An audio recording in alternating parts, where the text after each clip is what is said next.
నేను అమ్మమ్మ ఛానల్ నుంచి నాకు ఎంతో ఇష్టమైన ఎమ్మి చికెన్ ఫ్రై ఈరోజు చూసేద్దాం మనం. దీనికి కావాల్సిన ఐటమ్స్ ఏంటో అమ్మని అడిగి తెలుసుకుందాం మనం. పసుపు ఉప్పు వేసి కలిపిన చికెన్, ఎండుమిర్చి, ధనియాలు, ఎల్లుల్లి, జీలకర్ర నాలుగు కలిపి పేస్ట్ చేసుకోవాలి. సో ఎండుమిర్చి, ధనియాలు, వెల్లుల్లి, జీలకర్ర కలిపి మిక్సీ చేసి పేస్ట్ ఇట్లా పెట్టుకోవాలండి. సో క్వాంటిటీ అయితే ఎక్కువే పడుతుంది. ఇది పావు కేజీయా హాఫ్ కేజీయా? హాఫ్ కేజీ చికెన్కి ఇక్కడికి బౌల్డ్ అయితే పడిపోతుందండి మనకి. సో ఇవి మనకి శాంపిల్కి చూపించామన్నమాట. ఎక్కువ క్వాంటిటీయే పడుతుంది. ఆయిల్, ఉప్పు, అల్లం వెల్లుల్లి పేస్ట్ అంతే. ఓన్లీ వీటితోనే, బట్ టేస్ట్ అయితే మాత్రం ఇంకా నెక్స్ట్ లెవెల్లో ఉంటుందన్నమాట. సో ఎలా చేయాలో చూసేద్దాం. ముందుగా స్టవ్ మీద ఒక బౌల్ పెట్టుకొని ఇట్లాగా చికెన్ వేసేసి మనం చికెన్ వేసి మూత పెట్టేస్తలోగానండి మనకి వాటర్ చాలా వచ్చేస్తుంది. వాటర్ అంతా ఇంకిపోయేలాగా ఉడికించుకోవాలి ఉత్తి చికెన్ని. ఇట్లా మూత పెట్టేసుకుందాం మనం. ఒక 10 minutesకి అట్లాగా మనకి వాటర్ వచ్చేస్తుంది. వాటర్ అంతా ఇంకిపోయేదాకా చికెన్ ఉడకనివ్వాలి.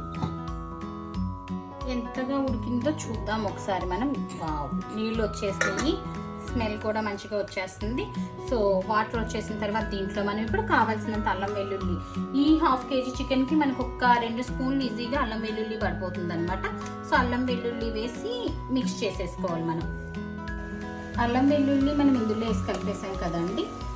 చక్కగా మెత్తగా అయిపోయిన ముక్కలు. ఇంతసేపు లో ఫ్లేమ్ మీద ఉడికించాం కదా, ఈసారి మనం కొంచెం హై ఫ్లేమ్, అది ఆల్రెడీ ఉడికిపోయింది, బాగా కుక్ అయిపోయింది అనమాట. సో హై ఫ్లేమ్ మీద ఈ వాటర్ అంతా ఇంకిపోయేలాగా ఉడికించేయాలి దీన్ని. వాటర్ మొత్తం ఇంకిపోయింది, ముక్క కూడా మనకి చాలా స్మూత్గా అయిపోయింది. చూసారు కదా ఎంత చక్కగా ఉడికిపోయిందో. దీంట్లో మనం ఆయిల్ పోసేసుకోవాలి. ఎక్కువ ఆయిలే పడుతుందండి మనకి, ఎందుకంటే ఇది మనకి ఆల్మోస్ట్ ఒక వారం రోజులు బయట వదిలేసినా కూడా ఏమవ్వదు. అండ్ కారం కూడా మనం ఎండుమిర్చి వేస్తున్నాం కనుక, దాంట్లో ధనియాలు, జీలకర్ర ఇవన్నీ వేస్తున్నాం కనుక మంచిగా ఉంటుందన్నమాట. సో ఎన్ని రోజులున్నా కూడా మనకి 1 week దాకా అయితే అస్సలు పాడవదు.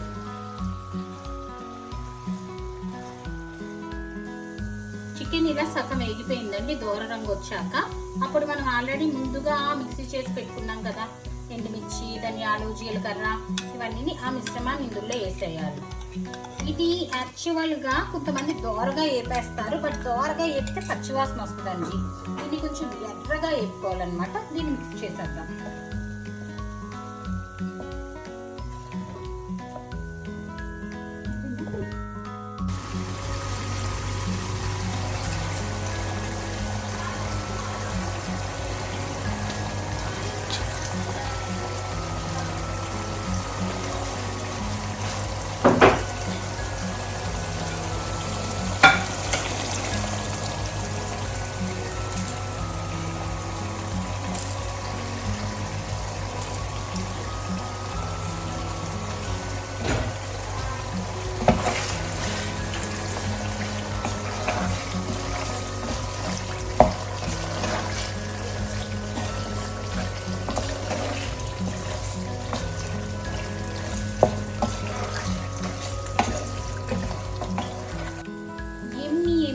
చేతి చికెన్ ఫ్రై రెడీ అయిపోయిందండి. చూసారు కదా ఆయిల్ మనకి బెలూన్స్ లా కనిపిస్తున్నాయి అనమాట.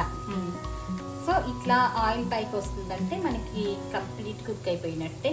So almost 1.5 hour పట్టిందనమాట. ఇది ఇంత సన్న ఫ్లేమ్ మీద చేస్తేనే ఈ రుచి ఉంటుంది. ఇది మా ఇంటి చికెన్ ఫ్రై అండి, మా అమ్మ చేతి ఫ్రై అనమాట. మరి ఈ రెసిపీ బయట జనరల్గా చేస్తారో లేదో నాకు తెలియదు, కానీ పిల్లలు అయితే ఎంత ఇష్టంగా తింటారో. బోన్లెస్ రెండు బాగుంటాయి ఇందులోను. సో చూసారు కదండి, మీరు కూడా ట్రై చేసి మీ ఒపీనియన్ మాకు చెప్పేసేయండి.